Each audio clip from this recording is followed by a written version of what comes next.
오늘 함께 봉독할 하나님의 말씀은 구약성경 시편 27편 4절 말씀입니다. 함께 읽도록 하겠습니다.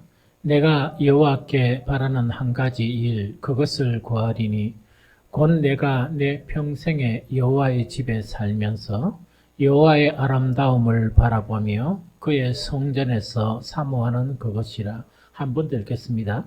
내가 여호와께 바라는 한 가지 일 그것을 구하리니 곧 내가 내 평생에 여호와의 집에 살면서 여호와의 아름다움을 바라보며 그의 성전에서 사모하는 그것이라.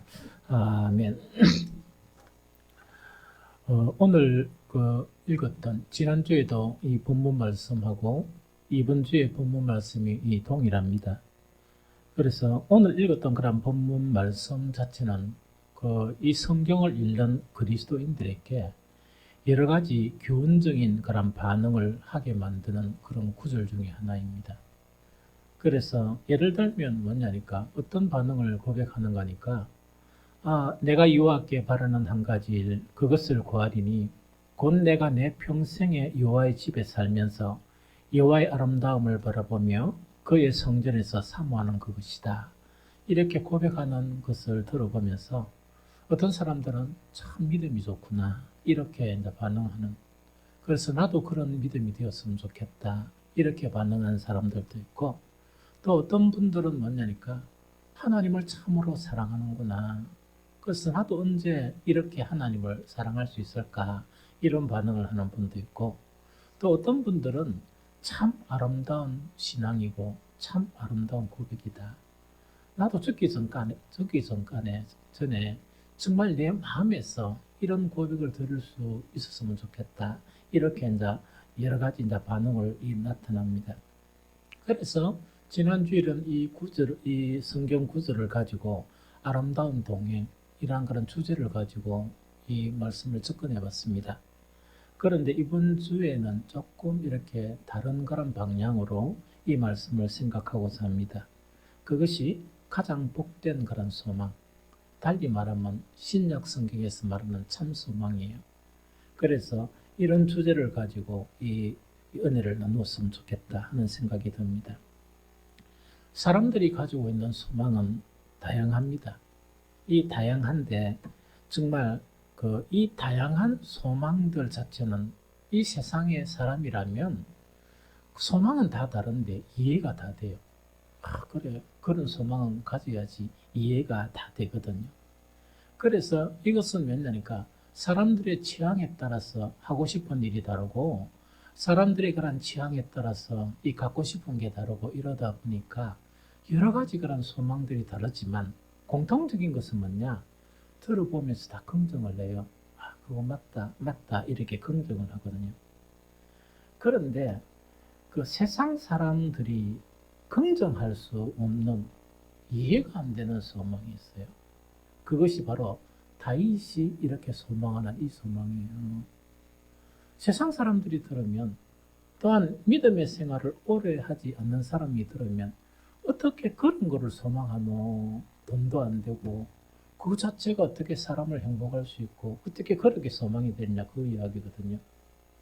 바로 그것이 뭐냐? 내가 여호와께 바라는 한 가지 일 그것인데, 그게 뭐냐 가만히 들어보니까 내 평생에 여호와의 집에 살면서 여호와의 아름다움을 바라보며 그의 성전에서 사모하는 것이다 하는 이 부분이거든요. 그래, 이런 소망 같은 경우에는 특별한 사람이 아니면 이런 소망을 고백할 수가 없거든요. 그리스도인들이라고 다 이런 소망을 가지는가? 아니거든요. 아니고 그리스도인들이라도 이 세상 사람들이 이해할 수 있는 그런 소망에 머무르는 경우가 참 많거든요. 그런데 신앙의 깊은 곳에 더 들어가게 되면 어떤 변화가 생기느냐? 이 세상 사람들이 도저히 이해가 안 되는, 수긍이 안 되는, 저 사람은 희한한 소망을 가졌다, 그런 소망을 고백하게 되거든. 그것을 성경은 뭐라고 이야기하느냐? 참 소망 혹은 새 소망, 이런 식으로 성경은 이야기합니다. 그래서 다윗이 이렇게 오늘 고백한 이 소망 자체는요, 취향 문제가 아니에요. 취향 문제라는 것은 뭐냐? 사람들이 다 수긍이 되는데 단지 어떤 사람들은 건강, 어떤 사람은 돈, 어떤 사람은 권력, 어떤 사람은 명예, 다 수긍은 돼요. 내가 그걸 갖다가 이렇게 소망하지 않아도.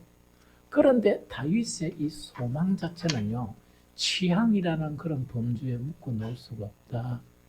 묶어 놓을 수가 없는, 도저히 이 세상 사람들이 이해하지 못하는 그런 소망 자체를 다윗은 고백하는 거예요. 그러면 우리가 알아야 될 게 뭐냐? 다윗이 이렇게 고백한, 이것을 고백할 수 있는 근거가 무엇일까? 무엇이 이런 것들을, 즉 이 세상 사람들이 도저히 수긍할 수 없는 그런 소망들을 이렇게 이야기할 수 있었을까? 그러면서 정말 역사상 하나님의 구원이 시작되고 지금까지 특별한 사람들, 그 특별한 사람들이라는 것은 하나님을 만난 사람들, 또한 하나님으로부터 구원을 받은 그 사람들만이 이해할 수 있는 그런 소망, 이 소망이거든요. 이 소망은 무엇을 근거로 이 소망이 형성되었느냐 하는 그 자체를 우리가 알 필요가 있다는 이야기죠. 그래야 우리도 뭐냐? 우리의 남은 인생을 통해서 다윗처럼 스스럼 없이 이런 고백을 할 수 있는 우리가 될 수 있다는 그 이야기입니다. 다윗이 이 소망을 가지게 된 근거 있죠. 근거는 뭐 몇 가지가 있겠지만 가장 중요한 근거는 뭐냐? 이 세상 사람들이 모르는 어떤 지식을 얻게 된 거예요. 지식. 이걸 인식이라고 이야기하기도 하고, 어떤 사람들은 깨달음이라고도 이렇게 하기도 하거든요. 이거는 뭐냐니까, 이 범주에, 그 많은 이 우주 범주에 지식이 있는데, 보편적인 사람들이 가지는 인식과 지식은 그냥 세상 사람들이 알고 있는 그 내용이에요. 그런데 하나님의 창조물인 우리들은 뭐냐?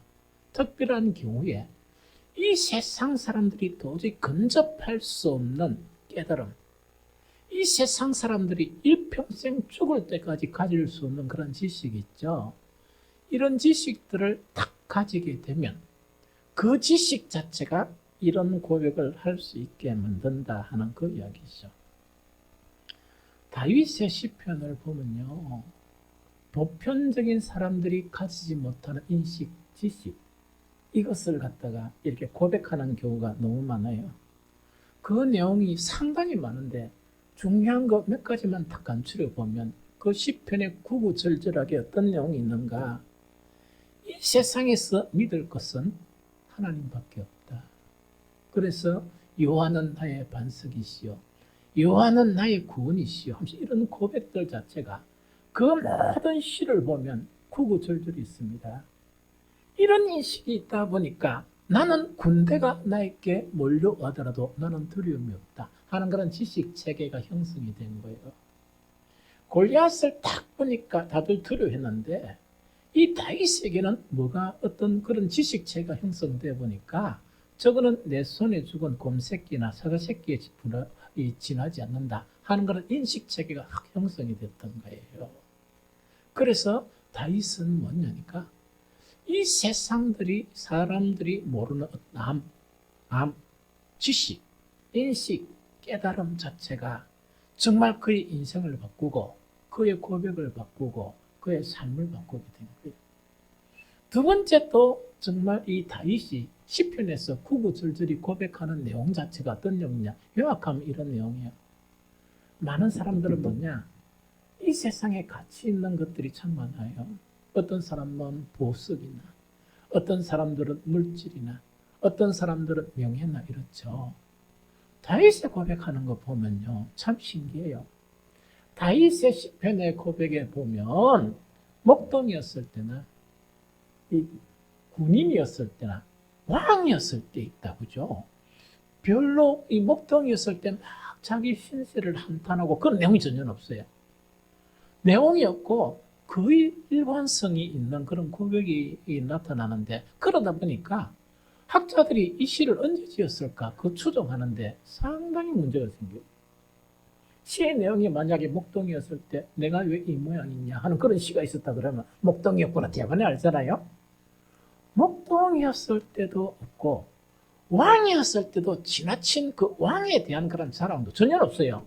참 신기하죠. 그래서 그 시편의 아주 중요한 내용을 보면 다윗은 어떤 지식에 쑥 들어간 거예요.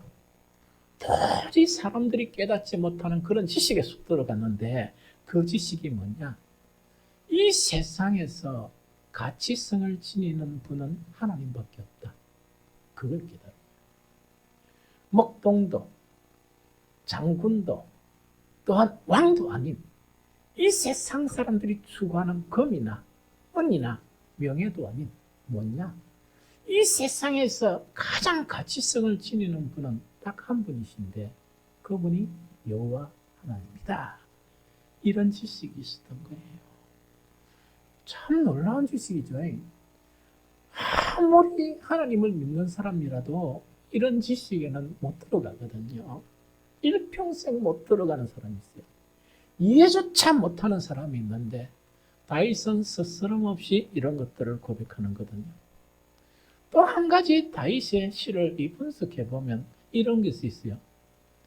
여러분들은 사랑하는 사람들이 엄청 많죠? 세상 살면서 사랑도 해야 되는 것이 엄청 많죠?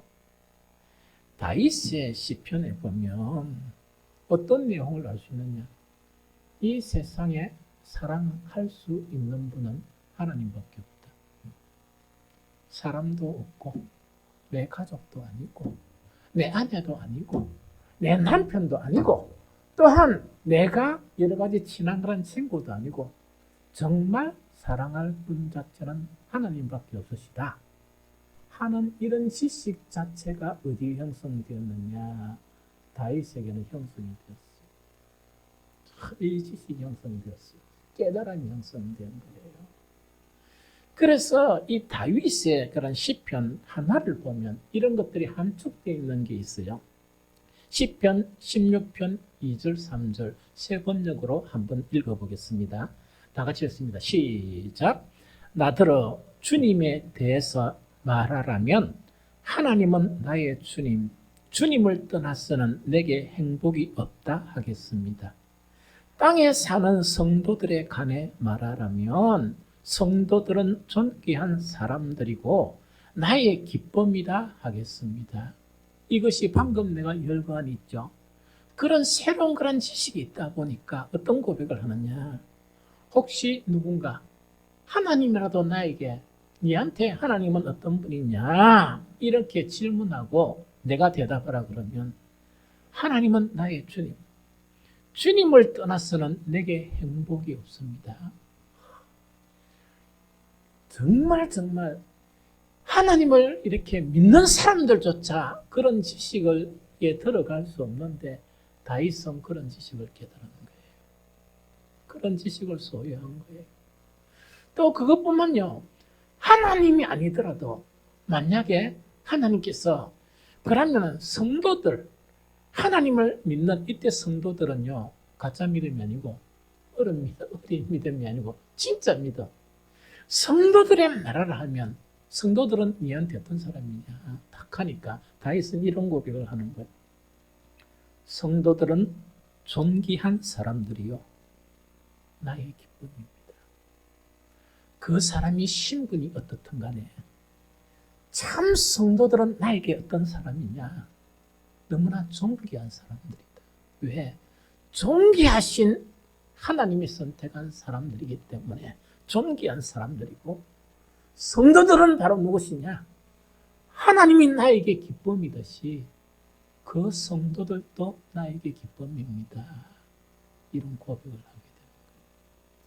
이런 고백 자체는 어떻게 할 수 있느냐? 정말 하나님이 주신 새로운 그런 지식체계에 들어가지 않으면 이런 고백은 마음으로부터 이런 고백을 할 수가 없습니다. 그래서 다윗 자체가 내가 여호와께 바라는 한 가지 일 그것을 구하리니 내가 내 평생에 여호와의 집에 살면서 여호와의 아름다움을 바라보며 그의 성전에서 사모하는 것이라. 이 고백은요 이런 지식 자체가 형성되지 못하면 다윗이 이렇게 했으니까 우리가 찬양은 할 수 있어요. 다윗의 이런 고백이 있으니까 한두 번 이렇게 흉내는 낼 수 있어요. 그러나 이렇게 살지는 못해요. 그래서 다윗이 이런 놀랍고 아름다운 고백을 할 수 있었던 것은 우리가 이 세상에서 산다고 하는 그런 인식의 체계 자체를 벗어난 새로운 지식, 새롭게 된 지식이 하나님으로부터 우리 그 다윗 속에 임하는 거예요. 그래서 눈이 번쩍 떠여가지고 뭐라고요? 새로운 세계를 보고, 새로운 세계만이 아닌 새로운 가치를 보고 진실을 보게 되고 하다 보니까 다윗은 뭐냐? 목동이었을 때나 또한 군인이었을 때나 혹은 다윗은 왕이었을 때 뭐냐? 전혀 흔들림이 없이 나에게는 내가 어떤 상태에 있든지 간에 유일한 한 가지 소원이 있는데 그것이 여호와의 집에 거하는 것입니다. 여호와의 아름다움을 바라보며 그의 성전에서 사랑하는 것입니다. 이 고백이에요. 저는요, 죽기 전에 한 번이라도 이런 진실된 고백을 해봤으면 좋겠다. 주님 앞에. 한 번이라도 거짓이 아닌 이런 진실된 고백을 주님께 드리고 싶다 하는 그런 소망이 있습니다. 여러분들도 정말 이런 아름다운 소망을 가지는 여러분들이 되시기를 축복합니다. 성경에는 이런 지식을 가진 사람들이 있어요. 있는데 오늘은요, 두 사람만 딱 보려고 그래요. 한 사람은 누군가니까 바로 바울이에요. 바울도 이걸 경험한 거예요. 바울도 이걸 이제 경험을 딱 해가지고 어떤 경험을 해나가니까 그 경험을 하면서 새로운 지식에 대한 그런 경험 자체가 이 바울에게 쑥 들어온 거예요. 그러다 보니까 다윗은 이것을 어떻게 표현하느냐? 같이 읽어볼까요? 골로새서 3장 10절. 골로새서 3장 10절. 자, 시작. 새 사람을 입었으니 이는 자기를 창조하신 이의 형상에 따라 지식에까지 새롭게 하심을 입은 자니라. 다시 한번 시작.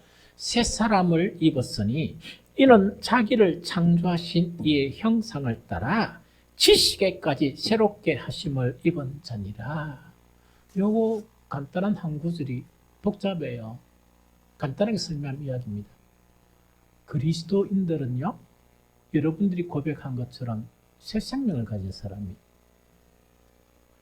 이 새 생명이라는 것은 사람이 바뀌었다는 얘기예요. 사람이 이제 바뀌다 보니까 어떻게 바뀌느냐? 옛날에는 세상의 나의 모습에서 누구의 모습으로 바뀌어가고 있다고요? 하나님의 모습으로 이제 바뀌어가고 있고 계속 바뀌어가고 있다는 얘기죠.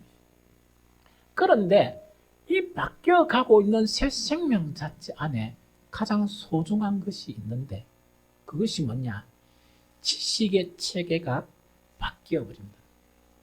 그러면 뭐냐?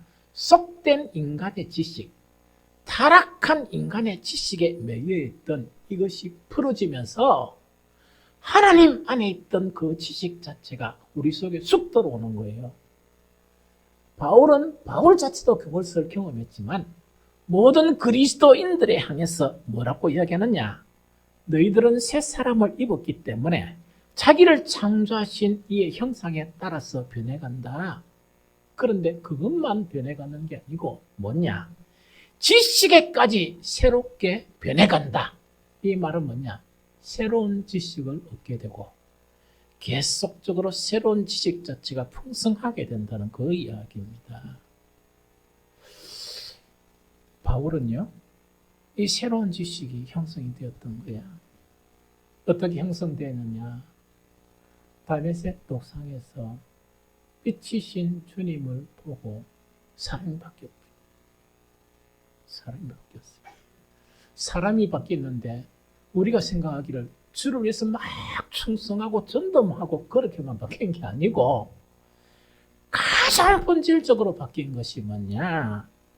정말 뭡니까? 이 바울 안에서 지식 있죠. 말씀을 딱 보니까 정말 아무리 머리를 짜내고 생각해도 인간의 교훈밖에 안 보였던 거야. 알겠죠? 그걸 율법이라 그래. 인간의 교훈밖에 안 보였던 그 지식의 체계가 이렇게 새롭게 형성이 되면서 생명의 말씀과 구원의 말씀이 열린 거야. 지식이 열린 거야. 똑같은 구약 성경을 보면서 보는 관점 자체가 완전히 바뀐 거예요. 그것만 바뀐 게 아니고 지식이 바뀌다 보니까 가치관이 바뀝니까? 안 바뀝니까? 당연히 가치관이 바뀌지. 예수를 만나기 이전에 이 바울은 고백을 해요. 내가 귀하게 여겼던 모든 것들이 있었던 거야. 모든 것들이 있었던 거예요. 그럼 자기가 귀하게 여겼던 움켜쥐고 자기의 그 당시에는 생명보다 귀하다 했던 그런 모든 것들이 어떤 근거로 그것을 귀하게 여겼습니까? 타락한 본성의 지식으로 보니까 그것이 귀했는 거야. 딱 잡고 있었죠? 빛이신 예수 그리스도를 딱 만나보니까 타락한 본성의 지식이 무너지면서 새 지식이 쑥 들어온 거예요. 뚝 들어보니까 가장 깜짝 놀란 것이 무엇이 가장 깜짝 놀랐다고요? 이때까지 귀하다고 생각했고 이때까지는 뭐냐? 가장 가치 있다고 생각한 것들이 새로운 지식 체계로 보니까 무엇으로 보였다? 똥, 오줌, 쓰레기로 보였다니. 그래서 깜짝 놀래가 나와본 거예요.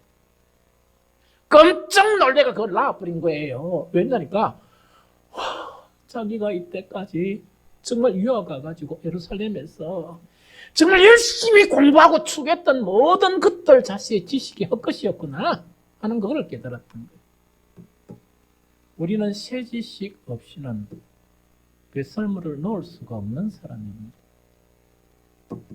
그만큼 새 지식이 중요해요. 많은 그리스도인들이요, 나도 이 바울처럼, 나도 다윗처럼 살 수 없을까? 새로운 지식이 형성되지 않는 이상 늘 쓰레기하고 같이 살아요. 늘 썩어진 것을 추구하며 살아요. 이 바울은 정말 새로운 지식을 딱 얻다 보니까 오해됐느냐? 깜짝 놀란 거예요. 놀래가지고 정말 나는 이것을 가장 가치 있다고 생각했던 것들이 배설물로 보였으니까 얼마나 충격을 받았겠습니까? 그걸 놔버린 거예요. 넣어버리고 새로운 그런 추구가 형성됐는데 다윗하고 똑같아요. 오직 주님이에요. 그래서 오직 여러분들 이 바울이요, 복음만 열심히 전한 사람인 줄 압니까? 주님 때문에 복음을 전한 거예요. 그래서 주님을 표대로 삼아서 쉬지 않고 달려간 거예요. 그것을 향해서. 왜? 인식체계와 지식체계가 바뀌었으니까 그렇게 할 수 있어요. 이 고백 자체를 갖다가 보면 빌립보서 3장 7절 8절인데 한번 같이 읽어볼까요? 빌립보서 3장 7절 8절 시작. 그러나 내게 유익하던 그 모든 것을 나는 그리스도를 위해 다 버렸습니다. 더구나 내가 모든 것을 잃어버린 것처럼 여기는 것은 내 주 예수 그리스도 예수님을 아는 지식이 훨씬 더 가치가 있기 때문입니다. 나는 그리스도를 위해 모든 것을 잃어버렸습니다. 내가 그 모든 것을 쓰레기처럼 여기는 것은 그리스도를 얻고 그분과 완전히 하나 되기 위한 것입니다. 이 고백이요. 그래서 오늘 시편 다윗의 고백하고 이 바울의 고백은 너무나 유사하죠. 너무나 유사하죠. 나는 새로운 지식을 딱 얻게 되니까 내가 이때까지 정말 가치 있다고 생각하는 일이 쓰레기로 보여서 그걸 버리고 새로운 가치성, 새로운 그런 지식 체계로 인해서 새로운 가치성을 알게 되었다는 이야기입니다. 그분이 바로 누구십니까? 그리스도를 얻고 그분과 하나 되기 위한 이것을 위해서 그 이후의 인생은 몸부림치며 살았던 것이 바로 바울의 그런 삶입니다. 바울이 오직 주님만 하는 그런 모든 것은 뭐냐? 지성의 변화로 인한, 지식의 변화로 인한 가치의 그런 발견이고, 또한 삶을 발견한 것이고, 또한 여러 가지 뭐냐니까 진리 그 자체를 발견한 것이기 때문에 이렇게 할 수 있었습니다. 아까도 이야기했듯이 우리에게 하나님이 주신 그런 인식 체계가 흔들리지 않으면 우리는 흉내는 잘 내요. 흉내 내는데 어떤 사람은 잠시, 어떤 사람 며칠, 어떤 사람 한 달 정도 흉내를 쭉쭉 내다가 낸주는 뭡니까? 가시체가 안 바뀌어 원래로 돌아가는 거예요. 똥오줌으로. 원래도 주님을 막 이렇게 주님만 이렇게 막 찬양하다가 들어보니까 아, 이렇게 해야 되는가 보다 하고 있죠. 새로운 지식이 없이 내가 가치를 두는 것이 세상의 배설물이니까 다시 자기가 가치로 생각하는 지식을 근거로 해서 다시 배설물로 들어가는 거예요. 배설물 추구하는 것으로 들어간다는 그 이야기입니다. 그래서 그런 사람들을 딱 보면 교회를 다니면서 일평생 주님 주위를 빙빙 돌다가 슬프게 죽어버려요. 한 번도 제대로 살지 못하고 한 번도 하나님의 목적대로 살지 못하고 주변만 빙빙 맴돌다가 왜 뭡니까? 사라져 버린다는 이야기죠. 그래서 이것 자체를 이야기합니다.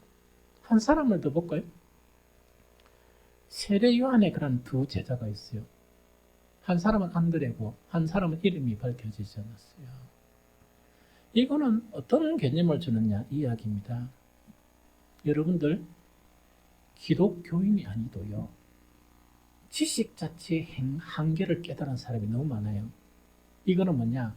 이건 아닌데 이거는 아닌데 이런 사람이 진짜 많습니다. 그래서 이 세상에는 기독교 신앙이 없어도 최소한요. 보이는 것에 대한 무가치를 깨달은 사람들이 많습니다. 그래서 사람들이 막 추구하는 걸 보면서 정말 속되다. 나는 저렇게 살고 싶지 않다. 심지어 그것을 보면서 짐승과 같다. 개와 돼지처럼 사네. 최소한 인생을 살면서 존엄한 인간으로 살면서 개돼지처럼 저렇게 살 수 있느냐. 이렇게 생각하고 정말 뭡니까? 자기의 인식 체계에 대한 그런 허물을 깨달으면서 한계를 깨닫고 뭔가를 막 추구하는 사람도 있어요. 그런데 주님을 만나지 못해서 새롭게 된 지식에 들어가지 못한 사람들이 많아요. 어디로 빠지느냐? 철학으로 빠져요. 철학으로 빠집니다.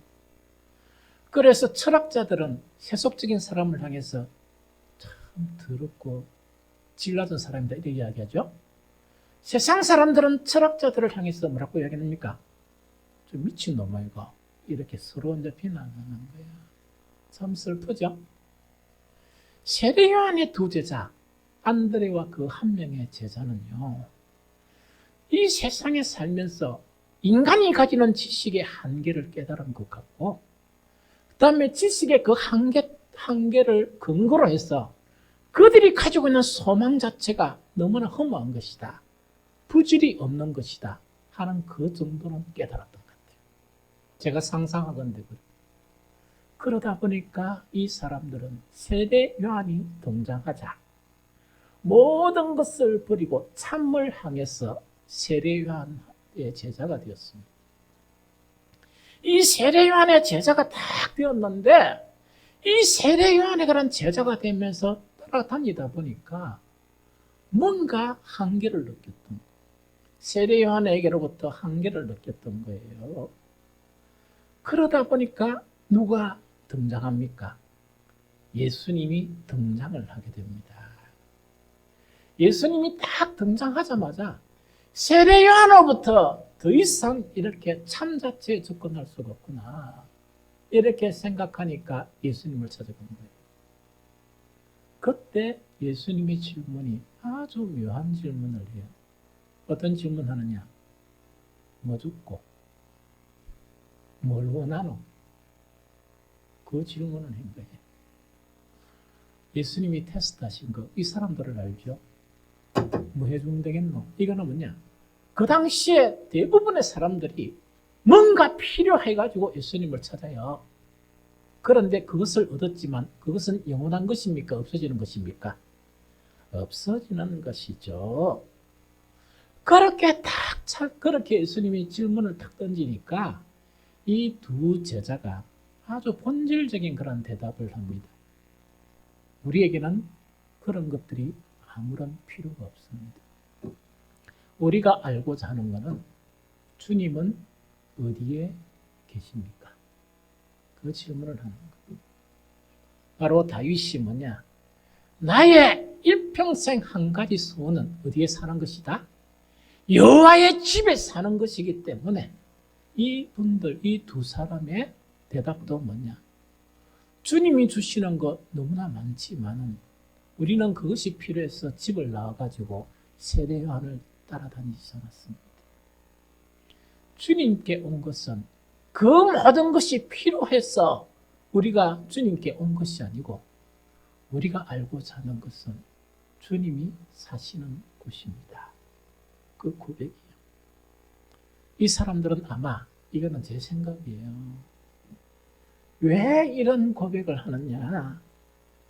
소망이라는 걸 이야기하면 진짜 희망 아닙니까? 소망. 소망인데 이 소망 자체는 사실은 어떻게 해야 참 소망입니까? 첫 번째, 사라지지 않고 영원해야 됩니다. 두 번째, 사람들을 본질적인 행복으로 이끌어야 된다. 이 두 가지가 포함되어 있거든요.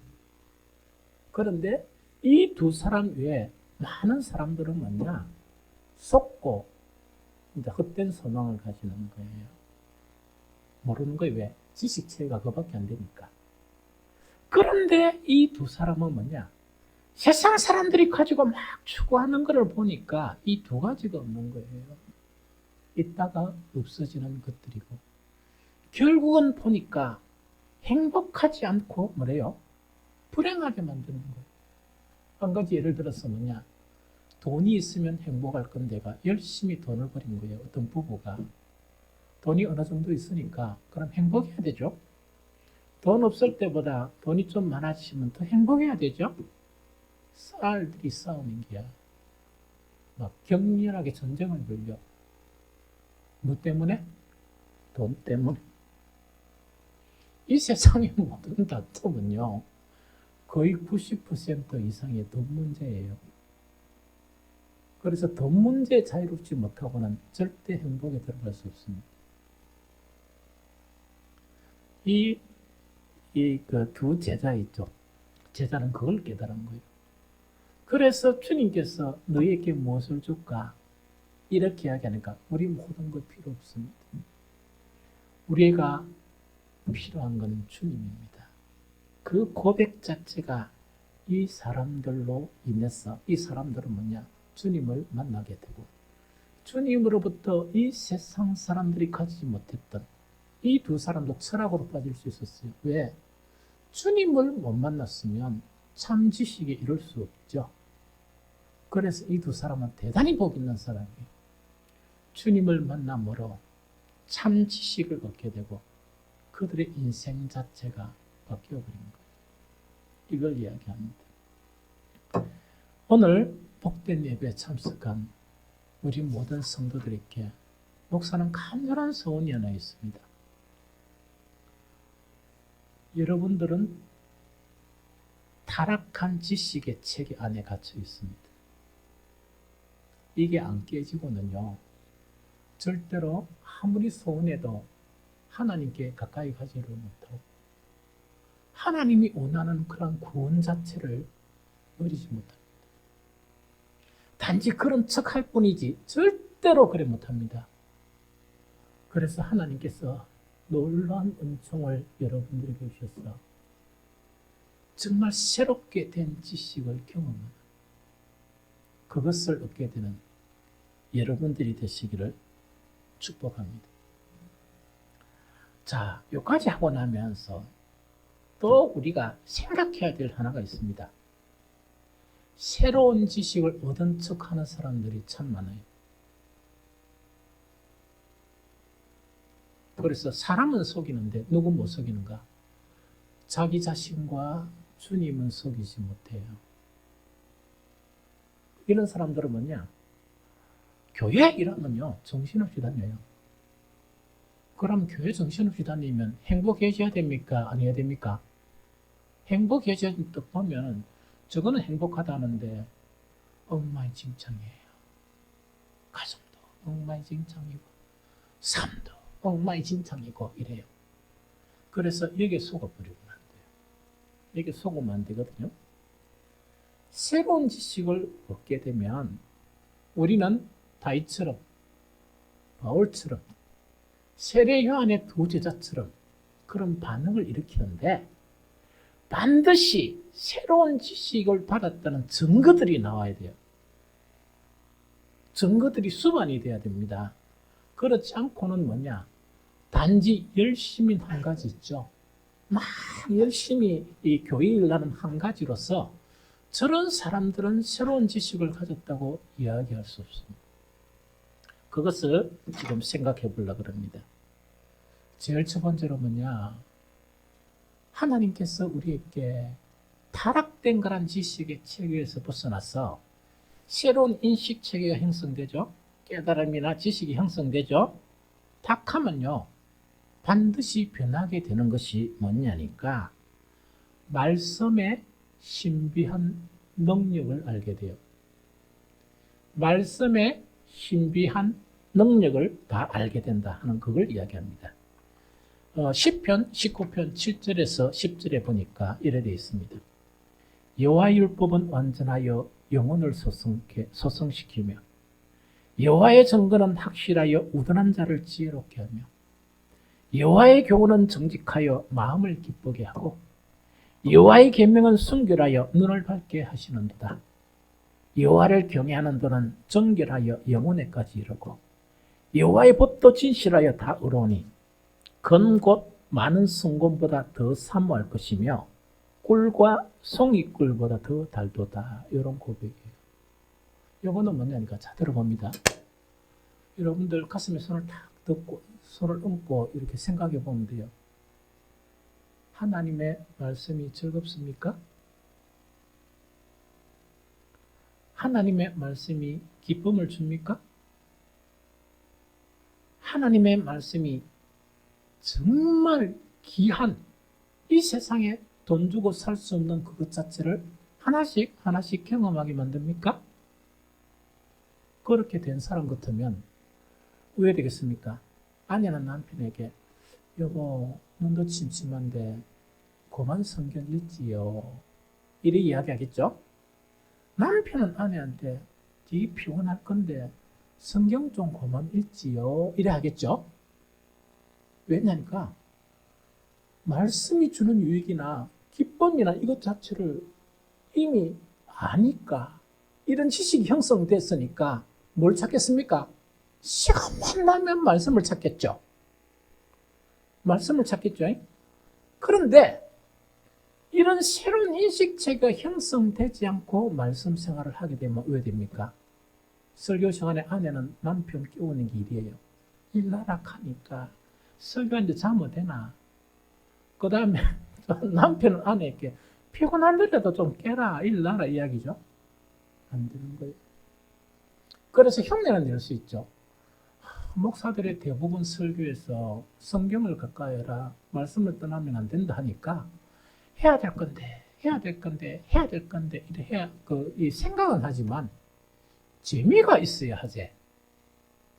재미가 있어야 하죠. 그 말씀을 이렇게 생각을 하다 보니까 어떤 신비한 경험이 있으면은 하지 말아 해도 하게 된단 말이야. 그런데 이런 인식 체계가 없고 그런 경험이 없다 보니까 뭔가니까 이거는 막 머리 아프게 힘들게 설교를 드려야 되고 또한 말씀을 좀 봐야 될 건데 해가지고 이렇게 하는 그런 생활을 하는 거예요. 그 생활을 탈피하려고 그러면 하나님의 신기한 방법으로 우리 속에 새로운 인식 자체가 형성돼야 돼요. 그 인식 자체를 통해서 말씀에 대한 놀라운 가치, 놀라운 기쁨이 있죠. 이걸 하나씩 하나씩 경험하다 보면, 자, 잘 들어보세요. 처음에 우리 교회 온 분들이 좀 목사에 대해서 좀 뭔가 참 희한하다. 강한 것 같으면서도 하나도 안 강하고 이런 거거든요. 사람들에게 뭐 예배나 뭐 성경 읽거나 이렇게 강요를 별로 하거든요. 그래서 어떤 분들은 뭐라 하냐니까 내년부터 뭐 성경 맥독하기 뭐 이런 거 하는 거 있죠. 그런 거 시스템을 좀 도입하면 안 됩니까? 이런 걸 건의를 내가 수차례 들었어요. 그런데 좋은 방법인데 하면서 안 하거든요. 설교 들으면서 집중 안 한다고 막 머럭하고 뭐 그런 게 별로 없거든요. 그리고 심지어 뭐냐니까 누가 하고 설교 시간에 잔대요, 뭐 자던데요, 뭐 안타까워 죽겠습니다 하면 자기 내버려 두세요. 제가 보통 그렇게 이야기하거든요. 왜 그러니까 우리가 하나님이 주신 그런 인식 체계 자체가 형성이 되고 그 가치관이 이렇게 바뀌고 뿐만 아니고 그 인식 체계가 참여하는 그 증거들이 나타나면 당연히 가까이 해요. 가까이 하는데 어떻게 하느냐? 율법적으로 가까이 하네요. 율법적으로 가까이 한다는 건 뭐냐? 반드시 어떤 시간에 기도해야 되고 빠지면 큰일 나고 어떤 시간에 적이 났고 성경을 읽어야 돼. 그렇죠? 그건 율법적인 내용이에요. 그러나 새로운 인식 체계가 형성되고 말씀의 가치가 느낀 사람은 어떻게 변화되느냐? 해야 된다 말아야 된다 하는 것에서 해방되어서 그것이 자기 인생이 되고 삶이 되는 거예요. 그래서 어떤 고백을 하느냐? 내 삶 자체의 목적은 주님의 말씀을 따라가는 것이다. 그러다 보니까 되게 피곤하면 성경 읽을 수 있습니까? 못 읽습니까? 못 읽죠? 율법적인 사람은 어디 성경 못 읽었지 해가지고 이게 가다가 어디 밭이 뿌린 거예요. 밭이다 보니까 어떻게 합니까? 어제 성경을 못 읽어가 밭이 뿌린 거 있죠. 바보 같은 소리 하고 있는 거예요. 그냥 밭인 거라. 밭인 거라. 하나님이 쪼잔해서 성경 안 읽다고 밭입니까? 어떤 분들 이래요. 무슨 일이 일어났는데 가만히 생각해 보니까 뭐 했다고? 기도를 안 해서 그렇습니다. 하나님 꼭 지 수준으로 생각해요. 그래 쪼잔한 하나님입니까? 여러분들요, 새로운 지식체가 형성되면 주님이 나의 목적이 돼요. 목적이 되고 주님 안에 있는 온갖 신비로움과 온갖 기쁨을 경험하게 되는 거예요. 말씀과 기도 생활에도 내 인생의 목적이 되어버리는 거예요. 목적이 되다 보니 목적은 됐는데 우리가 피곤하고 힘들면 못할 때도 있죠. 못하더라도 그것 가지고요, 뭐 가타부타 딴 사람들한테 이야기도 안 하고 자기 자신에 대해서도 뭐냐, 만약에 너무 피곤해 푹 잡았다 기도 못하고 그 다음에 뭡니까, 성경 못 봤죠. 하나님께 고백하는 것이 아버지 하나님, 내가 기도 못하고 성경도 못 읽고 이런 인간이 있습니까? 이래 하는 게 아니고 주님 푹 자고 나니까 머리가 너무 맑습니다. 감사합니다. 이런 고백이 되는 거예요. 그래서 그것이 자기의 삶의 목적이기 때문에 또 말씀 생활을 할 수 있는 거예요. 이해가 됩니까? 그래서 이 말씀에 대한 관점이 바뀌게 돼요. 두 번째, 뭔가 하니까 주님으로부터 오는 세상에 없는 기쁨을 발견하고 소유하는 거예요. 그래서 시편 4편 7절을 보니까 주께서 내 마음에 두신 기쁨은 그들의 곡식과 새 포도주가 풍성할 때보다 더하니이다. 세상 사람들이 막 기뻐하는 거 있죠. 그것보다 주님이 나에게 주신 기쁨이 더 크다 이 이야기거든요. 예수님도 동일하게 말씀하셨어요. 요한복음 15장 11절에 보니까 내가 이것을 너희에게 이르면 내 기쁨이 너희 안에 있어 너희 기쁨을 충만하게 하라는 것이다 하는 그 이야기죠. 그리스도인들의 숙제 중에 하나가 조금 전에 이야기했지만 주님과의 동행이에요. 주님과 동행해야 되는데 못하는 거예요. 못하거든요. 그래서 억지로 하려고 하는 거예요. 그런데요, 주님이 내한테 너무나 달콤한 것을 주신다. 달콤한 것 주신다 이야기죠. 그러면 주님과의 동행도 마찬가지죠.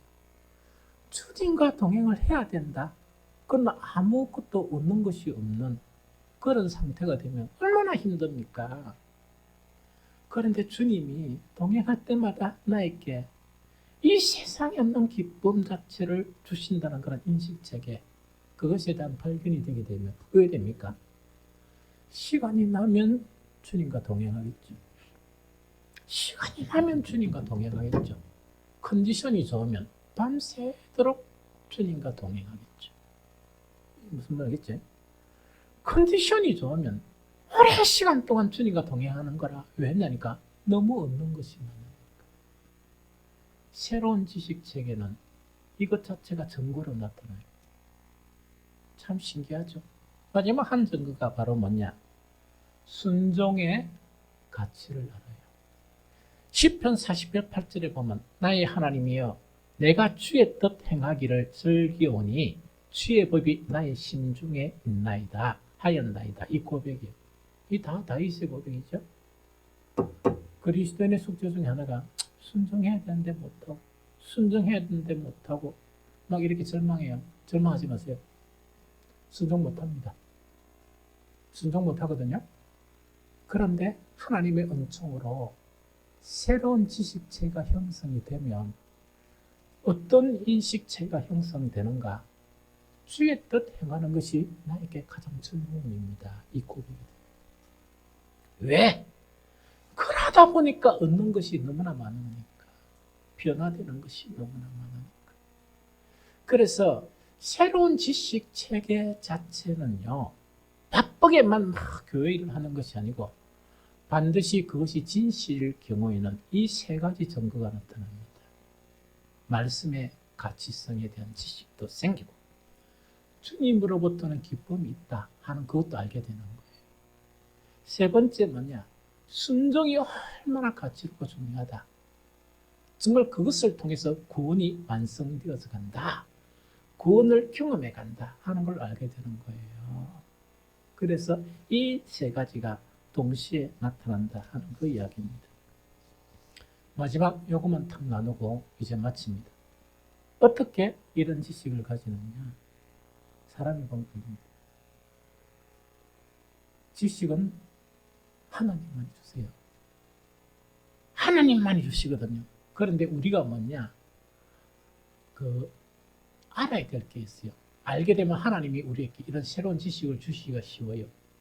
제일 첫 번째로 뭐냐니까 우리 그리스도인들이 가지는 새 지식이 있죠. 이 이전에 우리는 모두 어떤 지식을 가지고 있는가? 옛 지식에 머물러 있어요. 그러면 옛 지식에 관한 실체가 뭔가 그걸 알아야 이거 버려야 된다 하는 걸 알게 돼요. 옛 지식에 관한 실체는 뭐냐? 우리 사람은 지성과 감성과 의지가 있었죠. 순수한 것이 있었어요. 하나님이 아무런 스스럼이 없었어요. 하나님의 동산에 사는 것이 그의 삶의 목적이었어요. 그런데 문제가 뭐냐? 선악과 때문에 지식도 더럽혀지고 감성도 더럽혀지고 의지도 더럽혀지다 보니까 하나님이 싫은 거예요. 하나님의 동산에서 살지 못하는 거예요. 이런 체계로 바뀌어버렸습니다.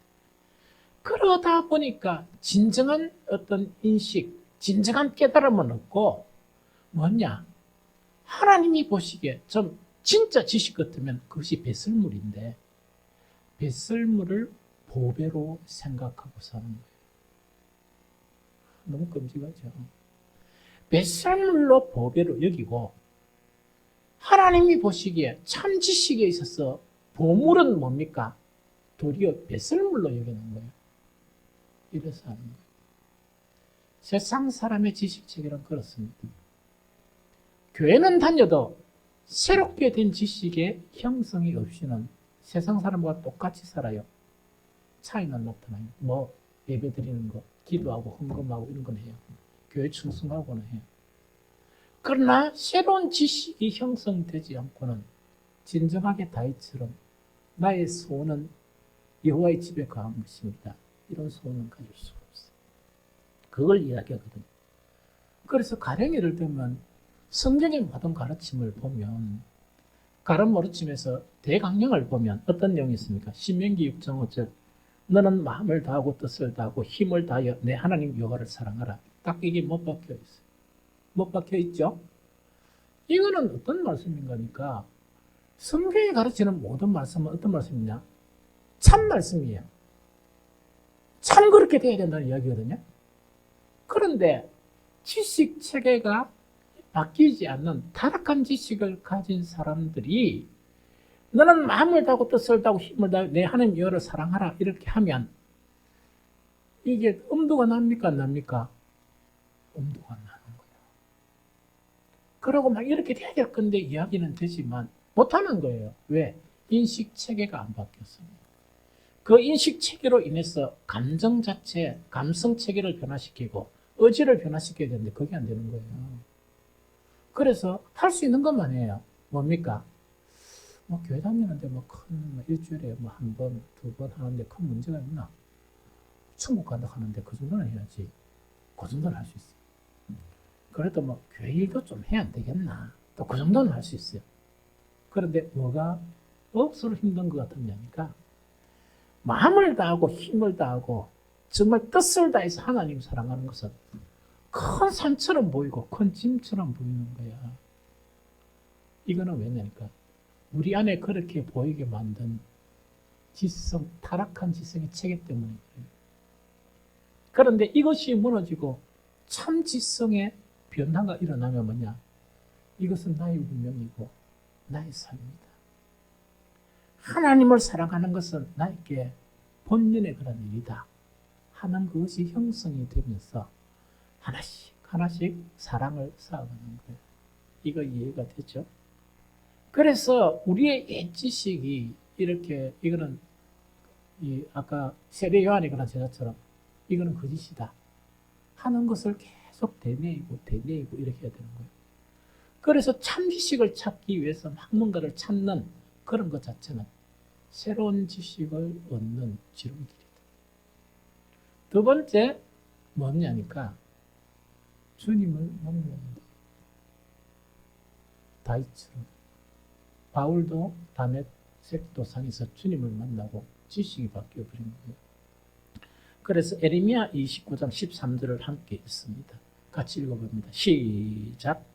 너희가 온 마음으로 나를 구하면 나를 찾을 것이요 나를 만나리라. 한 번 더 읽읍니다. 시작. 너희가 온 마음으로 나를 구하면 나를 찾을 것이요 나를 만날 것이라. 이 말씀이 전제하는 건 이 이야기예요. 예배 드린다고 예배 시간에 참석한다고 해서 다 하나님을 만날 수 있다 없다? 하나님 안 만날 수 있느냐? 이게 하나님의 법이에요. 하나님의 법이에요. 그래서 목사가 기도하는 것 중에 아주 중요한 기도가 뭐냐? 주님, 우리 성도들이 기양지 예배에 참석하는 거니까 진짜 참 예배를 드리게 해주십시오. 신령과 진정의 예배를 드리게 해주십시오. 그래서 주님을 만나게 해주십시오. 정말 임재하신 주님을 느끼게 해달라 하는 그런 기도를 계속하고 있거든요. 그럼 방법은 뭐냐? 늘 하는 이야기처럼 우리가 어느 정도 신앙이 되면 주일날 예배 참석하는 것은 뭡니까? 우리에게 정말 우리 일상생활 같아요. 아침에 일어나가 밥 먹는 것과 같다는 이야기입니다. 문제는 뭐냐? 밥을 먹으면 행복하게 먹어야지. 찌직찌직하게 먹고 이러면 그게 건강합니까? 그러면 예배 참석하는 것은 당연히 예배 참석하는 거잖아요. 자세를 바꾸면 되죠. 어떤 자세인가니까 정말 만군의 주 여호와 하나님께 내가 예배를 가니까 그 하나님을 만나야 되겠다. 양지 예배 참석하니까 그 마음을 바꾸는 거야. 그래서 에레미야 29장 13절은 뭐냐? 너희가 온 마음으로 나를 구하면 나를 찾을 것이요 나를 만난다. 이것이 성경의 원리예요. 그래서 여러분들이요 딴거 요란하게 할 필요가 없이 내가 가지고 있는 지식 체계는 절대로 그대로 하면 나를 행복하게 할 수 없고 나를 구원으로 이끌 수 없다 하는 것을 인정해야 돼. 인정을 하면서 뭐냐?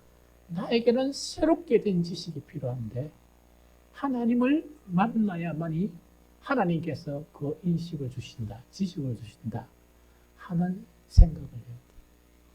그래서 딴 건 다 버리고 주일날 11시 예배만이라도 하나님을 만나는 예배를 드려야 됩니다. 진실된 예배를 드려야 되고 간절한 예배를 드려야 되고 정말 그런 예배를 드리면 하나님께서 우리에게 만나 주신다는 이야기죠.